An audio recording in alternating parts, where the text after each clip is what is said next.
What is up, guys? Welcome to a brand new video, and today we're going to be talking about the Washington football offseason so far. And yeah, let's jump right into the video. This is my third NFC East team so far. I did the New York Giants as the first video, then the Dallas Cowboys, and now we're doing the Washington football team. And the Eagles video will be the next one after this as we complete the NFC East, their offseason reviews so far. Not including the draft and not including the rest of free agency. This is only about like a week or two into free agency right now. Talk about the Washington football team.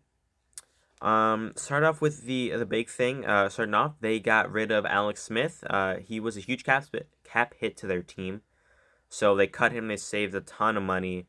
I completely understand where they're coming from. He played decent. He wasn't anything super special last year. They really needed to cut him, and they really need to find their quarterback because they have a top 10, top 5 defense in the NFL, with Chase Young and all the young players, Montez Sweat. So once they can find their guy at QB, they're going to be a very scary team, and that pains me to say this as a Giants fan. This is going to be a very, very scary team going forward. Starting off, they signed Ryan Fitzpatrick to, I believe, a 1-year, $10 million deal as to be their starting quarterback next year, or maybe a QB competition with Taylor Heineke, who I don't believe he should be the starter. I think I know he had that good game, and it was against the Super Bowl champions, but one good game doesn't define your career. If that was the case, Daniel Jones would be a top 5 quarterback because his first game, he had 2 touchdowns, 2 rushing touchdowns. He played fantastic that first game and the game-winning drive for the New York Giants. So I don't think one good game is going to define him. But if he can win the starting job and he proves himself, good for him. He deserves it completely, but I just don't think that's going to be the case for Taylor Heineke. I think Fitzpatrick's probably going to be the starting QB going forward. During my Giants video, I did kind of go. I was ranting pretty much that video. I did talk about the football team a little bit and the Ryan Fitzpatrick signing and how I don't really understand it. I feel like you don't really need a gunslinging quarterback. I don't think that's what is a real need for your football team. Ryan Fitzpatrick, he's gonna give you this team 3 good games where he's gonna have 4 touchdowns in each game, and then he's gonna have 6 bad games where he's gonna throw 4 interceptions in each game. So I feel like they need a consistent. There's a reason why Ryan Fitzpatrick has been a journeyman and has started for so many teams. It's not because he's great. It's because he's average at best. Well, actually, he's great at best, but you just don't see that so much. Remember 2 years ago when he was in the Buccaneers, he played 3 good games, and everyone's like, "Can Ryan Fitzpatrick be the starter?" Then he played 3 bad games, and everyone's like, "Yeah, he's back to normal." That's Ryan Fitzpatrick for you. Um, and I think this football team needs consistency. They needed the Bears got Andy Dalton, and Andy Dalton will be perfect for the football team. A nice, reliable quarterback. Not gonna turn the ball over too much. Not gonna wow you with flashiness, but he's gonna do the job for them. That's what Alex Smith did. He did the job for them. But I think Andy Dalton's better than Alex Smith at this point in their careers. So Alex Smith did a great job of just game managing for them, and that's why I believe that they need a game manager, not a gunslinger like Ryan Fitzpatrick. I don't think that was a good signing. But what I do think is actually a pretty good signing, even though in my opinion he's slightly overrated and people call him underrated a lot. I think he's slightly overrated is Curtis Samuel. I think that's great for their offense. I think it's going to take so much pressure off of Terry McLaurin. That's the first thing. So he's going to get double teamed, but then you're going to have open routes for Curtis Samuel. Curtis Samuel is a decent route runner, and he can do so much things with the passing and the running game for you. So that's a huge signing for them. And I'm pretty sure they franchise tagged Brandon Shreve, which is pretty good. He's a great O-lineman. They really needed that. Hopefully Antonio Gibson for this team takes a step up for them. And this team could be a top team if they find their QB of the future. I would like to see Washington trade up and get a QB for the future, but I just don't see it happening. I really don't see them being able to trade up for one of the top 4 quarterbacks, which is, my opinion, Lawrence, Zach Wilson, Trey Lance, and Justin Fields. I just don't see that being the case. If they can trade up for Mac Jones, I wouldn't be upset with that one either. I think Mac Jones is a pretty decent quarterback.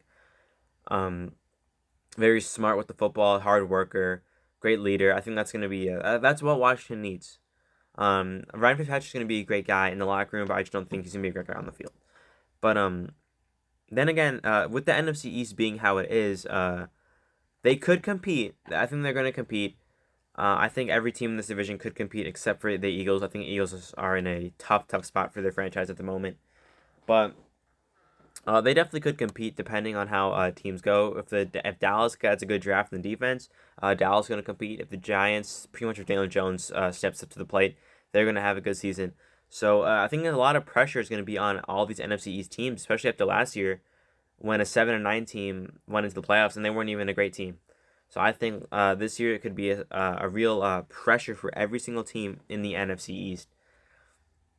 But Washington, I think they had a pretty decent offseason so far. I mean, I think they're picking at 19 or 20 in the draft. I mean, what I would say they need, maybe a second cornerback, maybe J.C. Horn, maybe an O-lineman. Maybe if they want to take like a Rashad Bateman if he goes there, or like a Kadarius Toney. Their team is pretty solid. Maybe they can take a linebacker there.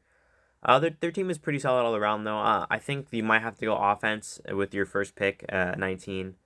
Like I just said, Rashad Bateman could be an option and give you a nice wide receiver core for Fitzpatrick. Or if you want to, if somehow Mac Jones falls there, you take Mac Jones. I doubt he's gonna fall there. I doubt he falls past New England.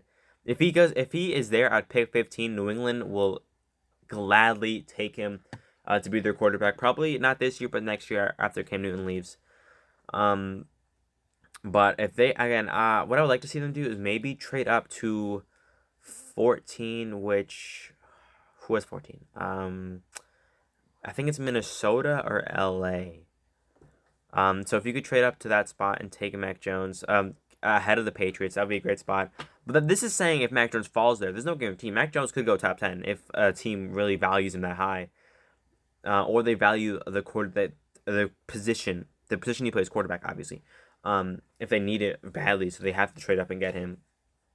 But Washington's gonna have an interesting draft. This has been an interesting offseason so far for the football team. It hasn't been a terrible one though. It hasn't been a terrible one. If I had to grade their offseason, I'd probably give it like a B, B minus. I think a C plus to a B range would be my options. I think the Curtis Samuel edition was a pretty good one. I think that was like a B plus accusation. But then the acquirization, I don't know what I'm saying.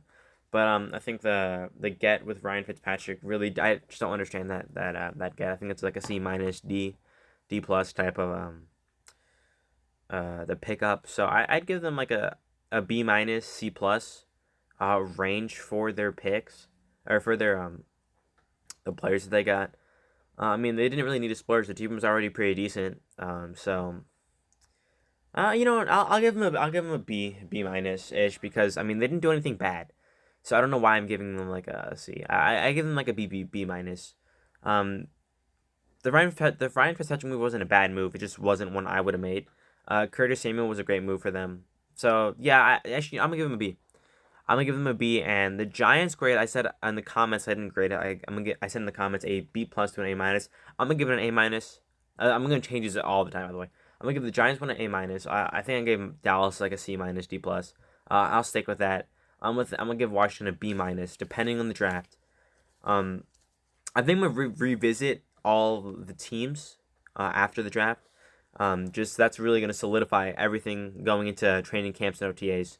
So yeah, that's going to be my grade on the Washington football team's offseason so far within the first couple weeks of free agency. I'm also recording this on March 24th, just like I did with the Cowboys one. So that's gonna be the video, guys. Thank you guys for watching. Like and subscribe down below. Really gonna help me out, grow the channel out, and peace. See you guys in the next video.